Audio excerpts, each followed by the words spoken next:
Na última semana, a Via, antiga Via Varejo, uma das gigantes varejistas aqui do Brasil, anunciou seu plano de realizar um aumento de capital de R$ 1 bilhão.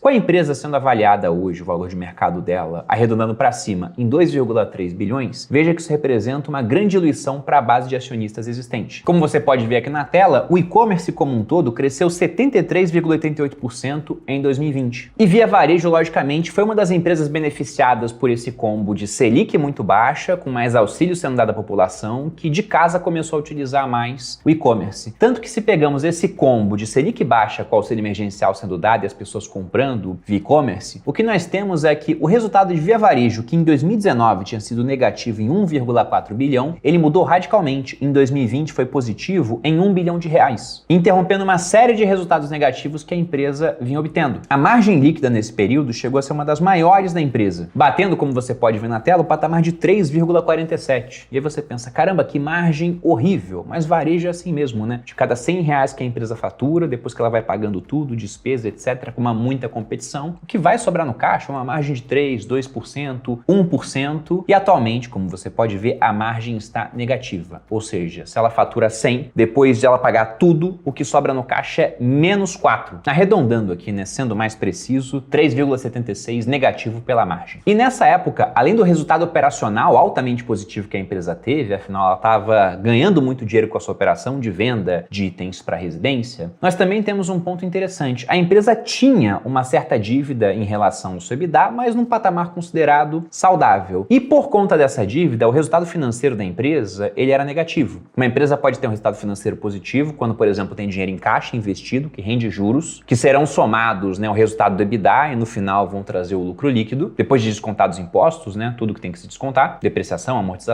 E ela pode ter um resultado financeiro negativo, quando ao invés de ter caixa investido, ela tem dívida. E essa dívida vai crescer uma certa taxa de juros, que vai ter que retirar dinheiro da companhia, levando a resultado líquido menor. E Via Varejo tinha dívida, tinha um resultado financeiro negativo, mas veja, pelo gráfico que eu estou colocando aqui na tela, que esse resultado financeiro negativo ele estava cada vez menor, fruto de juros muito baixos naquele período. E muito provavelmente as pessoas que carregam Via Varejo até hoje devem ter conhecido a empresa nessa fase. Vários comprando depois que ela já tinha subido muito. E como Via Varejo tem hoje um custo médio da dívida de CDI mais 2,6, aquilo fez com que o resultado financeiro da empresa, que era, entre aspas, levemente negativo, disparasse por um grande resultado financeiro negativo. E com isso, a cotação dos papéis desabou. E aí, se nós pegamos, por exemplo, as maiores quedas da bolsa em 2021, nós temos em segundo lugar Via Varejo, caindo 67,51%. Atrás apenas de uma outra varejista, Magazine Luiza, que caiu 71,4%. E observe algo interessante, já nessa primeira queda em 2021, sendo que em 2022 ela continuou, e agora também em 2023. É que se o papel caiu 67,5%, arredondando aqui, tirando aquele 0,01, quanto você teria que ter de subida para compensar essa queda? Porque muitas pessoas compraram Via Varejo no final do seu ciclo de subida e depois simplesmente mantiveram a ação. Falaram, daqui a pouco ela volta, um dia ela volta. E colocando um pouco dos números dessa época na tela, veja aqui 2021, eu vou destacar o EBITDA da empresa, que tinha sido de 2,4 bilhões no ano anterior e foi de 605 milhões, ou seja, ganhou muito menos com a sua operação. Talvez por conta daquilo, quem comprou eletrodoméstico em um ano não compra no ano seguinte. Se nós pegamos o resultado financeiro, que antes era negativo, mas com uma tendência de queda, ele fechou 2021 em 1,2 bilhões negativo, e com isso nós tivemos um lucro líquido negativo de 297 milhões. Indo para o ano de 2022, a situação não foi diferente, a queda das ações foi ligeiramente menor, de apenas 51%. Se nós olhamos o EBITDA, ele evoluiu em relação a 2021, ficando em 2,23 bilhões, bem melhor, mas a despesa financeira também ficou muito mais alta. Ela saiu de 1,2 bilhões para o patamar de 2,87 bilhões, e com isso o resultado líquido foi um prejuízo de 342 milhões de reais. Sendo que em 2023 a queda continua. Se a gente pega, por exemplo, só o segundo trimestre de 2023, o resultado financeiro da empresa foi negativo em 801 milhões de reais. E até agora, no ano, nós tivemos uma queda de 45% no preço das ações. Ou seja, os R$ 15,93 que você tinha, agora são R$ 8,76. Para simplificar, eu posso pegar esse gráfico aqui. E se cai 92%, sabe quanto tem que subir, ô Gabriel, para que a gente possa recuperar o valor que a gente tinha antes? Se cai 92%, quanto tem que subir para recuperar? Você tinha 100, agora você tem 8. Para os 8 virarem 100. Eu sei que não é só esses 90%,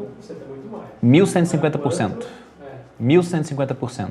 Então, quem comprou via varejo na máxima e está segurando até agora, precisa de uma subida de apenas 1.150%. E aí nisso muita gente pensa, não vou comprar, vou segurar porque vai voltar a subir. Não há garantia nenhuma, tendo em vista ainda o que vai acontecer por agora. Mais um aumento de capital de R$1 bilhão.